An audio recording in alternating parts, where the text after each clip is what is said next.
자, 오늘도 우리가 성령님의 가르침을 구하면서 말씀 안에 영으로 인도함 받기를 간절히 원합니다. 자, 오늘 말씀 요한복음 21장 15절부터 25절 말씀인데 먼저 15절에서 이제 17절 말씀 보겠습니다.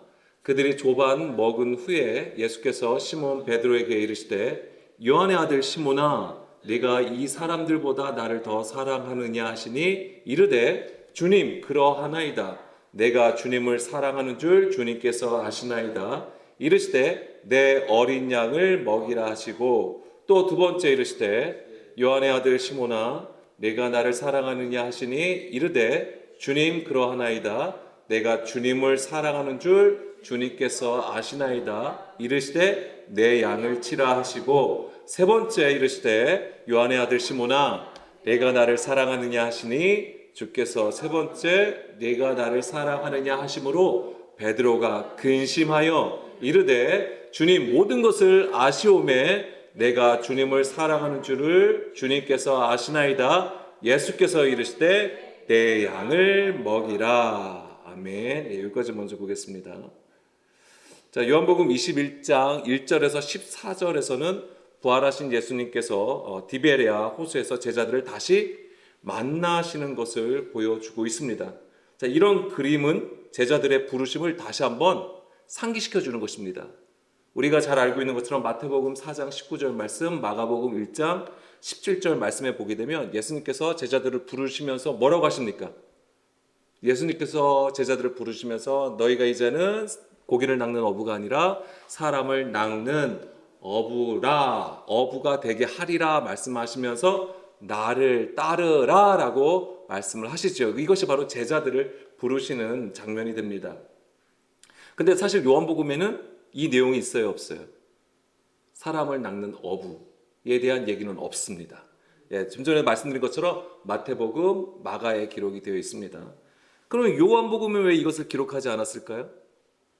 요한복음은 예수님 십자가 이후 100년이 지난 이후에 기록이 된 거라고 했잖아요. 그러면은 사실은 이 내용을 알고 있다라고 하는 거예요. 이 요한복음을 읽는 자들은 그 예수님의 그 제자들을 부르신 그 내용을 알고 있는 거예요. 그래서 지금 여기서 다시 요한복음 21장에서는 굳이 그 내용이 요한복음에 없어도 디베레 호수가 배경인 거잖아요. 그리고 거기서 부활하신 예수님이 다시 제자들을 만나시는 부분이잖아요. 그 부분을 다시 상기한다라고 하는 거죠. 다시 생각나게 한다라고 하는 것입니다. 그렇기 때문에 우리가 평상시에 성경을 많이 알고 있어야 되는 거예요. 그게 굉장히 필요합니다. 우리가 그냥 성령님의 은혜로 하나님의 말씀을 깨닫는 게 아니에요. 우리가 정말 시간을 내고 하나님 앞에 엎드려서 성경 말씀을 보고 묵상하고 기도함의 시간들이 있어야 되는 거예요. 그 믿음의 인내의 과정을 통하여서 우리가 하나님 앞에 가까이 나가는 것이지 정말 무슨 신비로운 힘을 주셔서 우리가 하나님 앞에 일을 하는 게 아닙니다. 절대. 그래서 이 부분은 바로 이제는 바로 그 예수님께서 제자들을 부르시는 내용을 생각나게 하는 것이죠. 그래서 그 증거로 뒤에 보면은 예수님께서 제자들을 다시 만나시면서 어떤 일을 우리에게 보여주시죠? 제자들이 고기를 잡지 못하는 가운데에 배 오른편에 그물을 던져서 153마리의 물고기를 잡게 되잖아요. 그 153이 의미하는 것이 무엇이라고 했습니까? 예, 의인, 하나님의 아들들이라고 했습니다. 그러니까 지금 그게 뭐냐면 하나님께서 제자들을 세우시는 이유예요. 바로 하나님의 아들들을 세우시는 것. 또한 그렇게 하나님의 아들들이 된 자들, 믿음으로 사는 그 의인된 자들은 다시 그 일을 해야 된다고 하는 것입니다. 복음의 전도자로서 세상 가운데에 하나님을 증거해야 된다고 하는 것이죠. 그것을 보여주게 되는 것입니다. 배의 오른편으로 그물을 던지는 것이 바로 주의 말씀을 듣고 의 가운데에 행함을 의미하는 것이죠. 자, 요한복음 21장 15절, 17절 그렇게 그것을 보여주시고 오늘 15절에 보게 되면 이제 베드로와 예수님이 이제 만나는 장면으로 계속 이어지게 됩니다. 자, 여기서 보게 되면 우리가 내용을 잘 알고 있죠. 예수님을 3번 부인했던 베드로에게 예수님은 다시 3번 물으시고 회복시켜 주시는 내용이 되는 것이죠. 15절 보겠습니다. 요한의 아들 시몬아 이렇게 되어 있고 내가 이 사람들보다 나를 더 사랑하느냐라고 물어봤을 때에 베드로는 당연하듯이 뭐라고 얘기합니까? 주님 그렇습니다. 내가 주님을 사랑하는 줄 주님께서 아십니다 라고 대답을 합니다. 그런 베드로에게 예수님은 내 어린 양을 먹이라 라고 했습니다. 16절 17절에서도 반복해요. 계속해서 반복해서 물어보시죠. 그리고 베드로는 또 반복해서 같은 답을 예수님께 합니다. 그러면서 예수님은 그 다음에 내 양을 치라, 그 다음에 내 양을 먹이라 라고 하시게 됩니다. 자, 한글 성경에서는 굉장히 같은 것이 계속 반복해서 나오는 거잖아요. 다만 이제 다르게 우리가 읽는 것은 내 어린 양을 먹이라, 내 양을 치라, 내 양을 먹이라. 이 부분만 달라 보입니다. 그런데 사실은 여기서도 같은 거예요. 뭐냐면 내 양이라고 하는 거예요. 예수님이. 베드로에게 지금 얘기를 하고 있는데 너의 양을 치라고 하는 게 아니에요. 어느 교회의 목사의 양을 가르치라고 하는 얘기가 아니에요. 다 뭐냐면 하나님의 백성이라고 하는 거예요. 우리는 다 하나님의 백성이에요. 하나님의 귀한 양이라고 하는 것입니다. 오직 주님만이 우리의 선한 목자가 되시는 것이고 우리는 누구나 직분과 관련 없어요. 누구나가 주님 앞에는 하나님의 백성이라고 하는 것이죠. 그런 부분을 우리가 기억을 해야 되는 것이죠. 그래서 오늘 이 말씀을 통해서 요 15절에서 17절 말씀에서 우리가 주목해야 하는 것은 반복적으로 언급되는 것이에요. 반복적으로 언급되는 것. 그래서 반복적으로 나오는 게 무엇입니까? 네, 다시 한번 보세요. 반복적으로 나오는 게 뭐가 있어요? 첫 번째. 네. 첫 번째 요한의 아들 시몬아. 계속 얘기해요. 요한의 아들 시몬아, 요한의 아들 시몬아. 이걸 계속해서 지금 얘기를 해주는 그렇게 시작을 하시는 거예요. 그 이름을 부르고 예수님이 말씀해 주시는 거예요. 그리고 사랑에 대해서 나오는 거예요. 근데 여기서 좀 더 구체적으로 말씀드리면 성경에는 사랑을 얘기할 때 필리오의 사랑이 있고 아가페의 사랑이 있다라고 하는 거예요. 우리 한글에서는 다 사랑으로 해석이 되어 있지만 원문을 보면 이것이 구분되어 있어요. 그래서 그것도 좀 볼 거고 세 번째로는 주님께서 아십니다라는 고백이에요. 베드로가 대답을 주님께서 아십니다라고 하는 부분이 있고 그 다음에 네 번째가 좀 전에 말씀드린 것처럼 내 양이라고 하는 거예요. 뭐 치라 어린 양 물론 치라 먹이라고 하는 것이지만 그것은 다 뭐냐면 내 양이라고 하는 겁니다. 하나님의 백성들을 향하여 좋은 꼴을 먹이게 된다. 그의 부르심과 사명이 거기에 있다라는 것을 말씀해 주시는 것입니다. 요 네 가지를 볼 거예요. 물론 시간이 좀 걸릴 수도 있는 것이지만은 한번 좀 살펴보겠습니다. 먼저 첫 번째, 요한의 아들 시몬이라고 했습니다. 왜 요한의 아들 시몬이라고 했을까요?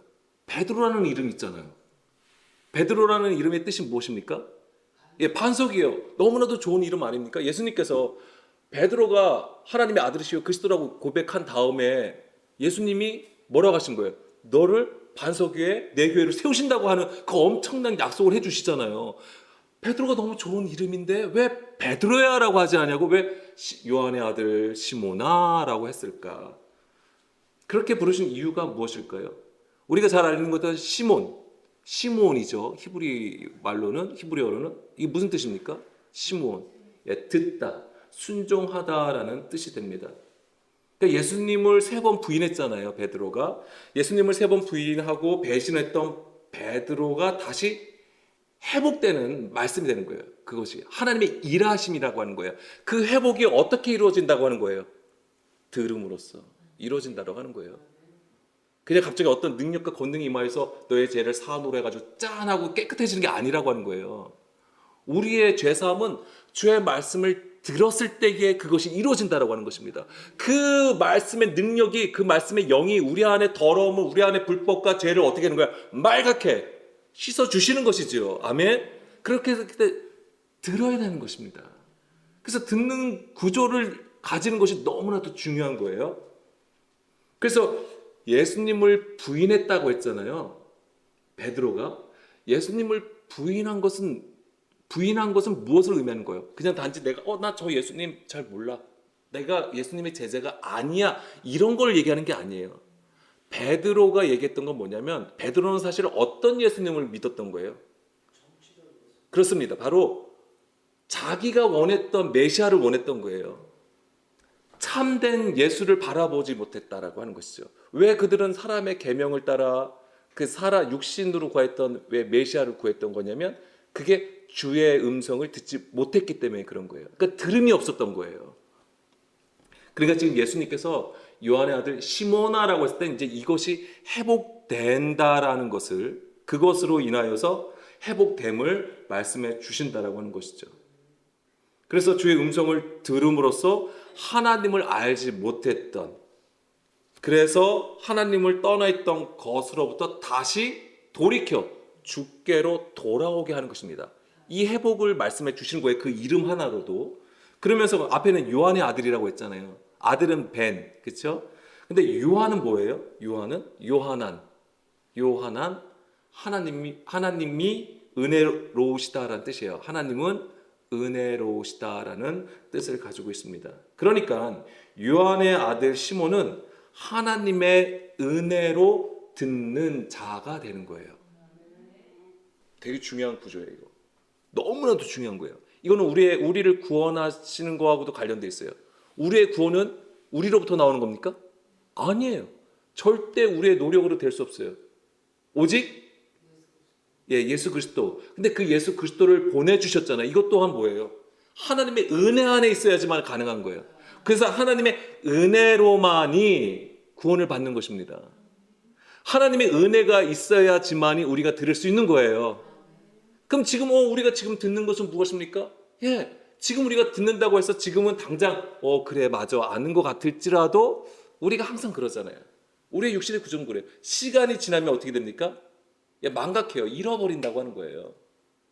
그렇지만은 하나님의 은혜 안에서 우리가 있을 때에 우리로 하여금 깨닫게 하시는 거예요. 그래서 지금은 당장 알지 못한다 할지라도 어느 계기와 어느 상황과 어느 환경에 따라서 그 말씀이 우리 안에서 역사하시게 된다고 하는 거예요. 그래서 서두에 말씀드린 것처럼 우리가 항상 하나님의 말씀을 배워야 된다, 들어야 된다라고 말씀을 드린 거예요. 그게 지금 당장은 어떤 큰일이 일어나지 않는 것처럼 보인다 할지라도 분명히 하나님의 역사는 그 말씀으로 이루어지기 때문에 그 말씀하심이 꼭 하나님의 큰일이 되는 거잖아요. 그렇기 때문에 우리는 항상 그 말씀을 들어야 된다고 하는 것이죠. 그래서 이 요한의 아들 시몬은 하나님의 은혜로 듣는 자로 부르시면서 그 베드로와 주님과의 관계가 깨졌던 거잖아요. 베드로가 부인하면서 그것이 어떻게 되는 거예요? 다시 회복이 되면서 언약적 관계로 들어오는 거예요. 이게 언약에서 떨어져 있었던 거예요. 근데 다시 언약 안으로 들어오게 하시는 거예요. 이게 회복이에요. 그래서 베드로가 3번 부인했던 것은 완전한 부인이에요. 육신의 생각은 하나님 앞에 원수가 되는 거죠. 복종하지도 않고 할 수도 없는 구조를 가지고 있었던 것인데 거기서 완전한 관계 회복으로서 언약을 선포해 주신 것이 바로 그 이름이에요. 요한의 아들 시모나. 이게 그냥 단지 누구 아무개야 부르시는 게 아니에요. 그러니까 우리도 기억을 해야 되는 게 우리의 이름을 부르신다고 하면 그냥 지금 우리가 이 땅에서 사는 삶에서의 이름이지만 그 이름을 부르실 때는 하나님께서 그 언약 안으로 이끌어 가시는 강력함이 있으신 거예요. 아멘? 믿으시길 바랍니다. 그러니까 만약에 누구야라고 딱 듣잖아요. 그럼 벌떡 일어나셔야 돼요. 벌떡 일어나셔야 되는 거예요. 그냥 감잠히 누워 있으시면 안 돼요. 그래서 그 이름을 불러 주심으로써 이제 베드로의 정체성이 회복이 되는 것이죠. 베드로, 그 반석이라는 이름 뜻을 가지고 있잖아요. 그래서 그 반석 위에 예수 그리스도의 교회를 세우시는 정체성을 다시 회복시켜 주시고 확립시켜 주시는 것이 됩니다. 그리고 두 번째로 보겠습니다. 두 번째로 보게 되면은 사랑이잖아요. 사랑. 제가 이제 반복돼서 나오는 게 이제 사랑이 되는데 사랑은 아가페의 사랑이에요. 아가파오로 되어 있고 그 다음에 필레오가 되어 있습니다. 한글 성경에서는 크게 구분되어 있지 않지만은 성경은 이것을 구분하고 있는 것이죠. 그러면 제가 이제 미리 말씀을 드리겠습니다.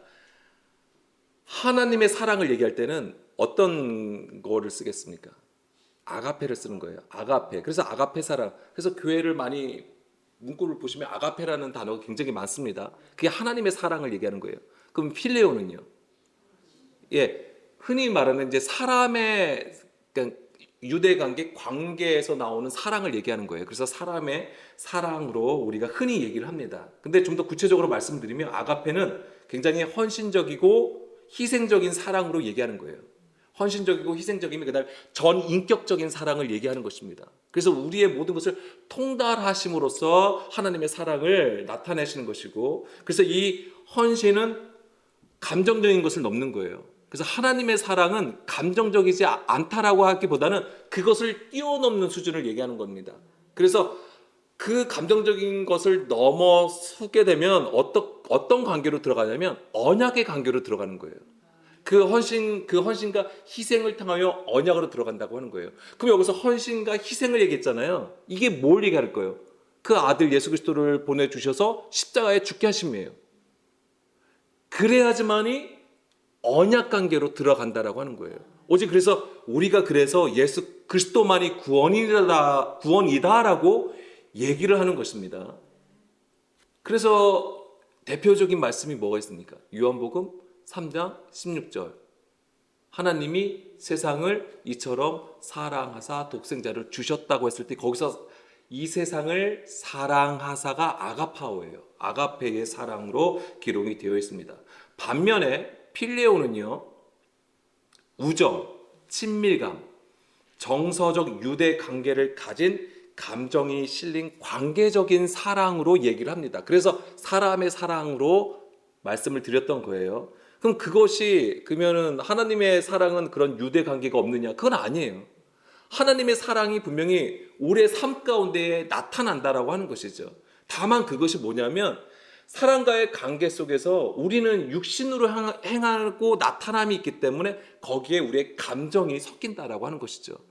그 감정이 섞인 것으로 인하여서 예를 들면 우리가 슬픈 것을 같이 슬퍼하고 막 공감해주고, 근데 어느 순간에 보면 그때는 그게 너무나도 귀한 거예요. 귀한 일이 됩니다. 그런데 어느 순간에 보면 그걸 다 잊어버리잖아요. 이제 그런 부분들이라고 하는 거예요. 하나님의 사랑은 우리의 감정의 흐름대로 따라가는 게 아니에요, 원래는. 그래서 그런 개념을 잘 구분하고 있어야 되는 것이죠.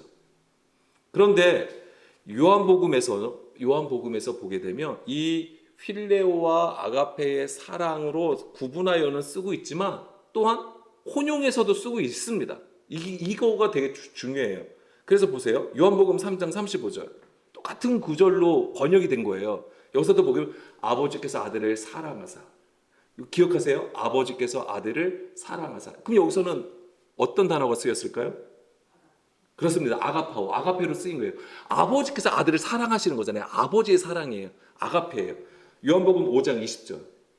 똑같은 단어예요. 잘 기억하세요? 여기서도 아버지께서 아들을 사랑하사 자기가 행하신 것을 다 아들에게 보이시고, 여기서의 아버지께서 아들을 사랑하사는 여기서는 필레오가 쓰인 거예요. 다르죠. 그러니까 우리가 볼 때 똑같아요. 아버지께서 아들을 사랑하사라고 되어 있는 거잖아요. 그럼 여기서 동일 아가페 아닌가? 근데 여기서는 필레오라는 단어가 쓰인 것입니다. 또 요한복음 20장 2절. 시몬 베드로와 예수께서 사랑하시던 그 다른 제자. 여기서 이 다른 제자는 누굴 얘기하는 거죠? 예, 요한이에요. 근데 여기서 예수께서 사랑하시던 여기서는 무슨 단어일까요? 예, 필레오라고 쓰여 있어요. 근데 보세요. 21장 7절. 요한복음 21장 7절. 예수께서 사랑하시는 그 제자 누구예요? 요한. 근데 여기서 사랑하다는 아가파오가 쓰여 있어요. 그러니까 같은 문구인데 다른 단어가 쓰여 있어요. 그러니까는 요한복음은 굳이 이것을 구별해서 완전히 썼다기보다는 이게 같이 혼용해서 쓰고 있음도 있다라고 하는 거예요. 그런데 보게 되면은 하나님의 직접적인 사랑을 나타낼 때는 대부분 아가페를 쓰는 게 맞아요. 그런데 누구의 말을 인용해가지고 아니면 누구의 시선으로 하나님의 사랑을 얘기할 때는 필레오를 쓰기도 해요. 이제 그런 차이가 있습니다. 어쨌거나 우리가 체크해야 되는 것은 아가페는 하나님의 사랑이기 때문에 선하다. 그리고 필레오는 사람의 사랑이기 때문에 악하다라고 보시면 안 된다고 하는 거예요. 그 모든 것은 다 하나님의 은혜 안에서 이루어지는 하나님의 사랑의 표현 방법이라는 것을 좀 기억을 하셨으면 좋겠습니다. 그러니까 예를 들면 이거예요. 우리가 성경에서 말하는 믿음은 어떤 믿음이어야 됩니까? 우리의 믿음이어야 됩니까? 아니, 우리의 믿음이 아니에요. 그리스도의 믿음이어야 되는 거예요. 그거와 마찬가지래요. 우리가 그 믿음이 없어요? 우리는 어떤 걸 가지고 이것은 믿음이 있다라고 얘기하잖아요. 그러니까 우리의 삶에서도 이것은 믿음이 있다라고 얘기를 하는 것처럼 사랑도 마찬가지예요. 하나님의 사랑이지만 또한 우리가 어떤 것을 행함으로써 그것이 하나님의 사랑이라고 얘기하잖아요. 근데 우리의 육신으로 행하기 때문에 그것이 또한 필레오의 사랑이 된다라고 하는 것이죠. 이제 그런 부분으로 이해하시면 될 것 같아요. 자, 그런데 다시 요한복음 21장 15에서 17절로 돌아가겠습니다. 그 다음 이제 제가 지금 아가페와 필레오의 사랑을 얘기했는데, 자, 15절에 예수님께서 처음에 시몬에게 물어보죠. 요한의 아들 시몬아, 내가 나를 사랑하느냐라고 했을 때 예수님이 뭐라고 하셨을 것 같아요? 아가페로 물어보세요. 하나님의 사랑으로 얘기해요. 너가 아가페를 하느냐라고 해요. 그러니까는 베드로는 뭐라고 대답합니까? 내가 주님을 사랑하시는 줄 압니다라고 하죠. 여기서 베드로는 뭐라고 했을 것 같아요? 필레오의 사랑으로 얘기해요.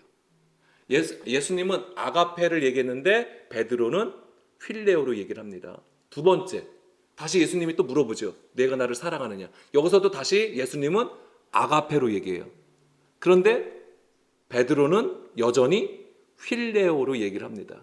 그러니까 지금 베드로는 어느 수준이면 계속 주님과의 내가 알고 있었던 주님, 내가 따라갔던 주님, 내가 그렇게 하나님의 아들이요 그리스도라고 고백했던 그 주님을 계속 가지고 얘기를 하는 거예요. 여전히 유대 관계, 예수님과의 관계성에서 계속 그 사랑을 얘기를 하고 있는 거예요. 내가 주님 사랑합니다.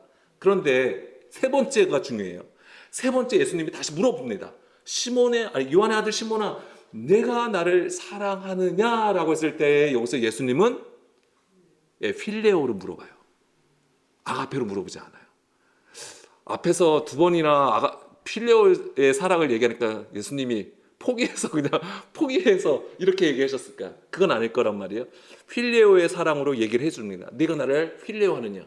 그러니까는 베드로가 뭐라고 여기서 대답합니까? 내가 주님을 사랑합니다라고 얘기를 하죠. 그럼 여기서는 베드로가 여전히 필레오로 대답을 해요. 네, 이제 깨달음이 그것을 이제 우리가 그렇게 볼 수 있는 것이죠. 그런데 왜 제가 이걸 말씀을 드렸냐면은 그 예수님은 왜 끝까지 아가페의 사랑으로 얘기하실 수도 있는데 왜 필레오로 결국에는 왜 베드로에게 세 번째 말씀하여 주셨을까? 너가 나를 사랑하느냐, 필레오 하느냐라고 왜 물어보셨을까? 그게 되게 중요한 거죠. 결국 뭐냐면 우리는 어떤 존재라고 하는 거예요? 예, 하나님의 아가페의 수준으로 나갈 수 없는 존재라고 하는 거예요. 그러면 어떻게 하시는 거죠? 하나님이 우리를 사랑하시는 방법이 뭐예요? 그렇습니다. 주님이 우리 가운데 오시는 거잖아요. 그게 중요해요. 애굽에 있던 백성들에게 하나님이 친히 애굽 안으로 찾아오신 것처럼 주님은 우리의 연약함을 너무 잘 아세요. 우리가 스스로가 아가페의 수준으로 나갈 수 없음을 아세요. 스스로 애굽에서 나올 수 없음을 아시는 거예요. 스스로 우리가 가나안 땅에 들어갈 수 없음을 아시는 거예요. 그래서 하시는 것이 뭐예요? 친히 찾아오신다고 하는 거예요. 예수님께서 하나님의 아들이심에도 불구하고 우리 가운데 오셨다. 말씀이 육신이 되어 우리 가운데 오셨다. 그 우리는 어떤 존재였습니까? 땅이라고 하는 존재잖아요. 혼돈, 흑암, 깊음 가운데 있는 존재인 우리에게 찾아오셨다라고 하는 거잖아요. 이것도 마찬가지예요. 같은 그림이에요.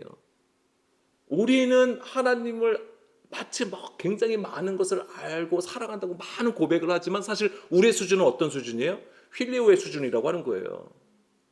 그러면은 하나님께서 내가 지금 아가페의 사랑인데 나의 수준으로 올라오라 이게 아니에요. 주님은 우리에게 오시는 거예요. 그러면은 그 사랑도 힐레오의 사랑의 수준으로 우리 가운데 오시는 거고 그 가운데에 아가페의 사랑을 보여주신다고 하는 거예요. 근데 그 아가페의 사랑을 무엇을 통해서 보여주시는 거예요? 예수님의 십자가. 예, 그렇습니다. 그 십자가의 죽으심으로써 그 하나님의 사랑, 아가파오를 나타내셨다고 하는 거예요. 이게 하나님의 방법이에요. 그래서 여기서 세 번째 물으신 것이 바로 그거예요. 휠리오로 물으시는 거예요. 결국에는 주님은 우리에게 오시는 거예요. 이게 하나님의 은혜라고 하는 거예요. 그래서 지금 그 요한의 아들 시모나라고 연결해서 지금 이해하셔야 되는 거예요. 그러니까 우리가 오직 하나님의 은혜가 있을, 하나님의 은혜로 우리 가운데 오시는 거예요. 하나님의 은혜를 구하셔야 되는 거예요. 우리의 잘됨으로 인해서 하나님의 은혜가 풍성했습니다, 너무나도 은혜로웠습니다가 아니에요. 그건 내 그냥 기분으로 하는 얘기고, 그걸 얘기하는 게 아니에요. 하나님의 은혜는, 자, 사랑이라고 했잖아요. 성경에서 사랑은 무엇입니까? 형제를 위해서 죽는 거예요. 요한복음 15장 12절. 요한복음 15장 12절에서 14절 말씀 보게 되면, 내 계명은 곧 내가 너희를 사랑한 것 같이 너희도 서로 사랑하라 하는 이것이니라. 사람이 친구를 위하여 자기 목숨을 버리면 이보다 더 큰 사랑이 없나니 너희는 내가 명하는 대로 행하면 곧 나의 친구라. 여기서 나의 친구라고 했잖아요. 이 얘기는 뭐예요? 나의 사랑을 알게 된다라고 하는 얘기예요. 이게 나의 사랑을 내가 알게 될 거야. 뭐하면? 자기 목숨을 버리면. 자기 목숨을 버리는 게 뭐예요? 이게 십자가를 얘기하는 거예요. 근데 이 자기 목숨을 버린다고 하는 것은, 그럼 내가 죽어야 되는 건가? 내가 어떤 상황에서 친구 대신 내가 죽고 내 친구가 살면 되는 건가? 그런 상황을 얘기하는 게 아니에요. 내 친구를, 내 친구, 형제를 위하여서 자기 목숨을 버린다고 하는 것은 무엇입니까? 예수님을 따르는 걸 얘기하는 거예요. 예수님을 따른다고 하는 것은 곧 예수님의 그 말씀을 듣고 순종함이에요. 그 안에 있는 영을 깨달아서 생명으로 나아감을 얘기하는 거예요. 그런 자는 어떻게 하는 거예요? 사람을 낚는 어부의 사명을 감당해야 되는 것이죠. 다시 복음을 전해야 되는 것이죠. 지금 이게 그 얘기예요. 그게 하나님의 사랑, 아가파라고 하는 거예요. 아가페. 거기에는 희생이 있고 헌신이 있다라고 하는 것입니다. 그 구조가 바로 언약 안에 있음을 얘기하는 것이죠. 그래서 지금 이 요한복음 15장의 이 말씀은 친구를 위해서 나를 희생하라는 얘기가 아니에요. 그래서 뭐 정말 이 형제를 어떻게든 복음을 전해야지, 교회를 데리고 가기 위해서 못된 짓 하는 것도 꾹꾹 참아가면서, 욕도 한마디 안 하고 이런 얘기가 아니에요. 언약적인 관계로 부르시는 것입니다. 언약 안에 하나님께서 그 관계로 부르신다라고 하는 것이죠. 그래서 지금 예수님께서 베드로에게 물으신 것은, 자, 세 번째 그렇게 물으신 것은 언약적 관계로 너의 목숨을 버리겠느냐라고 말씀해 주시는 거예요. 휠레오로 물으신 것이지만은, 휠레오, 그러니까 내가 그러면 너희와 함께 하겠다고 하는 거잖아요. 내가 너희 가운데의 사랑을, 너희와 함께 하겠다. 친히 우리 가운데에 오신다고 하는 거잖아요. 그런 가운데에 있는데, 그러면 우리는 그 희생 가운데 그 목숨을 버리겠냐 이거죠. 친구를 위해서 그 목숨을 버리겠느냐. 그 친구의 첫 번째는 누굽니까? 예수님을 얘기하는 거예요. 예수님을 위해서 그 목숨을 버리겠냐, 너의 목숨을 미워하겠느냐라고 물으시는 거예요. 그러나 베드로는 여전히 주님과의 유대 관계 속에서 그 필레오의 사랑으로 대답을 하는 것이죠. 그러니까 이것은 결국 뭘 보여주는 거냐면, 우리가 뭔가 잘 깨달아서 대답을 잘할 수 있다, 이런 걸 얘기하는 거 아니에요. 어쨌거나 베드로는 그 세 번째의 물음마저도 필레오의 사랑으로 대답을 했다고 하는 것은, 우리는 완전한 하나님의 그 사랑, 완전한 언약 관계로 설 수 없다라는 고백과도 같은 거예요. 그러니까는 이건 결국 나는 죄인입니다, 아무것도 할 수 없는 존재입니다라는 고백과 같은 것입니다. 그래서 17절에 보게 되면, 요한복음 21장 17절 보게 되면, 베드로가 대답할 때에 위에 없었던 것을 해요. 뭐냐면 근심한다라고 얘기했잖아요. 요한복음 21장 17절 말씀에 보게 되면 앞에서는 근심하는 내용이 없어요. 그냥 곧바로 대답을 하는 걸로 나오는데 여기서는 딱 뭐예요? 세 번째 내가 나를 사랑하느냐라고 하심으로 베드로가 근심하여라고 되어 있잖아요. 여기서 근심하다가 리페오라는 단어가 쓰였습니다. 근심하다 막 걱정한다기보다는 고통하다는 뜻이에요. 고통하고 슬퍼하다라는 것입니다. 그러니까 여기서 지금 베드로는 무엇이 떠올랐을까요? 세 번째 물어봤잖아요. 그러니까 자기가 예수님을 세 번 부인한 것이 생각이 났을 것입니다. 그것 때문에 엄청나게 힘들어하고 고통스러웠던 것이죠. 그러면서 자신이 여전히 예수님을 사랑하고는 있는데 자신은 아가페의 사랑을 할 수 없음을 아는 것이죠. 그것이 고통인 거예요. 우리가 뭔가 아파서 고통인 게 아니라 내가 정말로 하나님을 사랑할 수 없다라는 것, 내가 그러한 존재라는 것에 대해서 슬퍼하고 고통스러워한다라고 하는 것이죠. 그런 부분들로 우리가 베드로를 지금 보게 되는 것입니다. 그러면서 이제는 이 요한복음 15장 17절 말씀에 보게 되면 첫 번째 질문에서는 내 어린 양을 먹이라고 했잖아요. 자, 이 내 어린 양을 먹이라고 했을 때는 이제는 그 복음의 시작을 얘기하는 거예요. 회복이 되는 지금 말씀이잖아요. 그러면서 뭐냐면 베드로의 이제는 복음의 사역이 회복되는 것을 말씀해 주시는 것인데, 근데 이것은 자기의 힘으로 되는 게 아니죠. 오직 하나님의 은혜로 이 복음의 사역이 시작되는 것을 보여주는 것이고, 두 번째 질문에서는 내 양을 치라라고 했잖아요. 내 어린 양을 먹이라 하고, 그 다음에 두 번째서 내 양을 치라고 하는 것은 은혜로 얻었잖아요. 하나님의 은혜로 어린 양에게 먹이는 거잖아요. 꼴을 먹여야 되는 거잖아요. 그럼 뭐예요? 책임이 생긴다고 하는 거예요. 그래서 책임에 대한 회복에 관한 것이 되는 것이고, 세 번째 질문은 뭡니까? 내 양을 먹이라라고 되어 있습니다. 이것은 결국 어느 수준을 얘기하냐면, 비로소 주님이 휠레오의 사랑으로 얘기하고 휠레오로 대답을 했잖아요. 이 얘기는 비로소 이제 주님이 어떻게 하는 거예요? 우리와 함께 하심을 얘기하는 거잖아요. 그러니까 지금 내 양을 먹이는 것은 뭐예요? 이제 내가 하는 게 아니에요. 주님이 하신다고 하는 거예요. 그러니까 뭐예요? 이제는 예수님의 그 사랑으로 완성되는 선한 목자의 사명을 감당하라고 하는 것이죠. 이 얘기가 바로 그리스도의 그 믿음으로 행함이에요. 그리스도의 그 믿음으로 행하는 것을 얘기하는 것입니다. 내가 아는 것, 내가 깨달은 것으로 나누는 것이 아니라 오직 내 안에 거하시는 주님의 그 가르침, 성령님의 가르침을 따라서 모든 것을 완전한 그 말씀으로 나누라고 하는 것이죠. 그것을 지금 선포하여 세우신 것이 되는 겁니다. 그래서 베드로의 회복은 결국 하나님의 은혜로 되는 것이죠.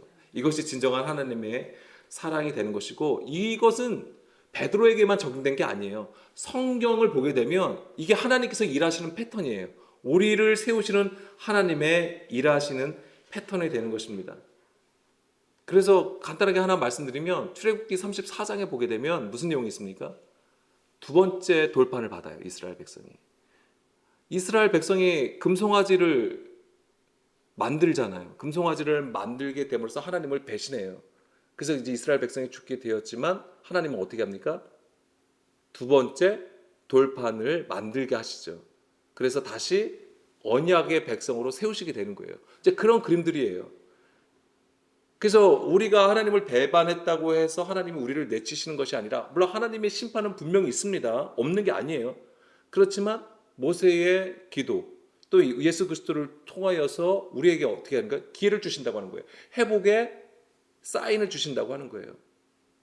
이게 바로 이제 그러니까 베드로의 회복과도 관련이 되어 있는 것이죠. 이것이 바로 우리를 진리 가운데로 인도하시는 하나님의 구속사가 되는 것입니다. 자, 요한복음 21장 18절, 19절 말씀.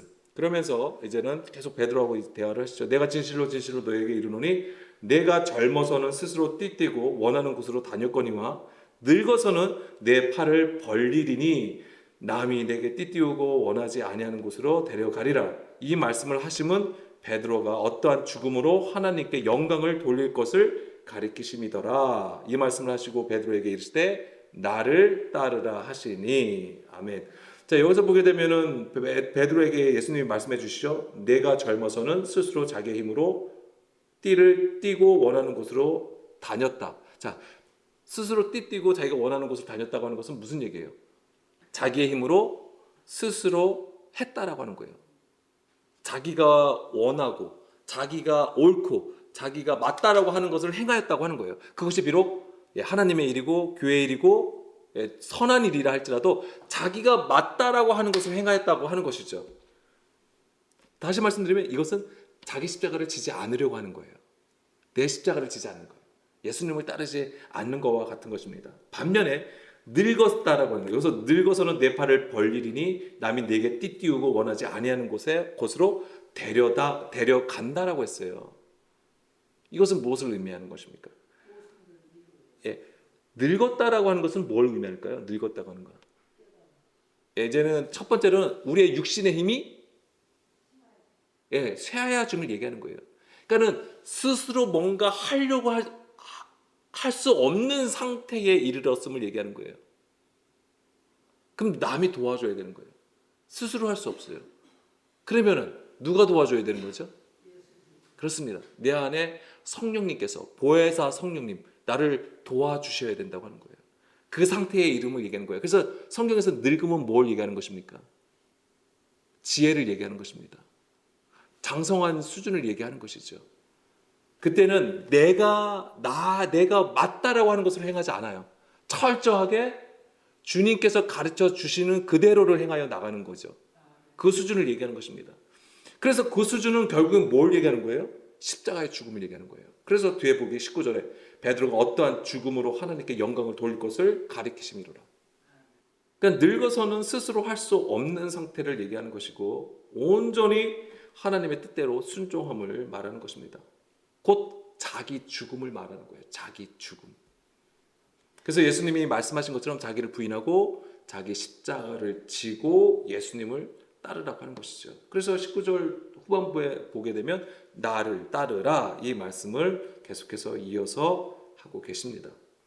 요한복음에서 하나님의 영광이 나타나기 위해서는 그 전제가 뭐여야 됩니까? 죽음이 있어야 돼요. 십자가에 죽어질 때에 비로소 하나님의 영광이 나타난다라고 하는 것입니다. 그것이 백발이에요. 백발. 멸류관이 되는 것입니다. 나를 따르라. 이것은 무슨 얘기죠? 주님과 같은 길에 서 있음을 얘기하는 거예요. 주님과 동행함을 얘기하는 것입니다. 철저하게 성령의 도우심을 따라서 예수님의 가르침을 듣고 깨달아 하나님을 아는 것과 믿는 것이 하나가 되는 그 수준으로 나감이에요. 그게 사실은 고난에 참여라고 하는 얘기예요. 고난에 참여. 고난에 참여함이 있어야지만 나의 젊은 혈기, 육신의 것이 다 뭐가 되는 거예요? 쇠하여지게 되는 것입니다. 죽는다라고 하는 거예요. 그 죽음이 있을 때에 비로소 하나님의 그 영광으로 나갈 수 있다라고 하는 것입니다. 그 영광이 뭐예요? 영광이 나타남이 뭘까요? 우리 안에 그 영광이 나타남이 뭘까요? 생명을 얻는다고 하는 거예요. 그 얘기가. 내 안에 생명을 얻는다. 그러면 그 내 안에 있는 생명은 뭐예요? 예수 그리스도를 얘기하는 거예요. 하나님께서 말씀해 주시잖아요. 그 생명을 누구에게 두었다? 내 아들에게 그 생명을 두었다라고 말씀해 주시잖아요. 우리가 생명을 얻었다고 하는 것은 우리 안에 그리스도를 모시고 있다라고 하는 거예요. 그 삶을 살아감이 바로 부활의 삶이 되는 것입니다. 자, 요한복음 21장 20절에서 23절 말씀. 베드로가 돌이켜 예수께서 사랑하시는 그 제자가 따르는 것을 보니 그는 만찬석에서 예수의 품에 의지하여 주님을 파는 자가 누구리까 묻던 자로라. 이에 베드로가 그를 보고 예수께 여짜오되 주님 이 사람은 어떻게 되겠습니까? 예수께서 이르시되 내가 올 때까지 그를 머물게 하고자 할지라도 네게 무슨 상관이냐? 너는 나를 따르라 하시더라. 이 말씀이 형제들에게 나가서 그 제자는 죽지 아니하겠다 하였으나 예수의 말씀은 그가 죽지 않겠다 하신 것이 아니라 내가 올 때까지 그를 머물게 하고자 할지라도 네게 무슨 상관이냐 하신 것이로라. 자, 이 얘기를 통해 보면 제자들은 사도 요한이 죽지 않을 거라고 생각을 했던 것 같아요. 그러니까 지금 이런 얘기가 있는 것이죠. 근데 실제로 사도 요한은 어땠습니까? 죽긴 죽었죠. 죽었는데 다르게 죽었어요. 그러니까는 사도 요한은 자연사, 그대로 그냥 제 수명대로 다 살다가 죽었어요. 그래서 그러니까 당연히 요한복음하고 요한계시록, 요한일서 이런 것들을 기록을 한 거예요. 그래서 그 기록은 굉장히 다른 서신서보다 한참 뒤에 기록이 된 거예요. 근데 다른 제자들은 다 어떻습니까? 다 순교하는 거예요. 베드로도 순교하게 되고 사도 요한만 그냥 순교하지 않냐고. 물론 실제로 보면은 순교한 거죠. 하나님의 말씀에 온전히 순종하여서 그 십자가의 길에 서 있던 사도였는데 당연히 그것도 우리가 순교로 보는 것이지만 표면적으로 봤을 때 그는 이제 자연사하게 되는 것이죠. 물론 그냥 이 말씀대로 된 거예요. 제자들이 생각한 거대로. 그렇지만 예수님은 뭐냐면 그게 중요한 게 아니라고 하는 거예요. 너나 잘하라고 하는 거예요. 다음 뭐 하는지 이런 거 생각하지 말고 너가 주님 앞에 있으면 주를 따르라라고 얘기해 주시는 것입니다. 그러니까 뭐냐면 남이 어떻게 무슨 사역을 하는지 제가 얼마큼 기도해가지고 어떻게 축복받고 어떻게 잘 살고 이런 거 생각하지 말란 얘기예요. 오직 뭐예요? 예수님을 따르라고 하는 거예요. 십자가의 길로 예수님이 우리를 다 초대하시는 거예요. 누구 믿음이 어떻고 누구는 사역을 어떻게 했네 이런 걸 얘기하는 게 아닙니다. 자, 24절, 25절. 시간이 좀 늘어서 잠깐 좀 줄이고 24절, 25절. 이 일들을 증언하고 이 일들을 기록한 제자가 이 사람이라. 우리는 그의 증언이 참된 줄 아노라. 그러니까 여기서 보게 되면 우리는 뭐예요? 그 다른 제자들을 얘기하는 거예요.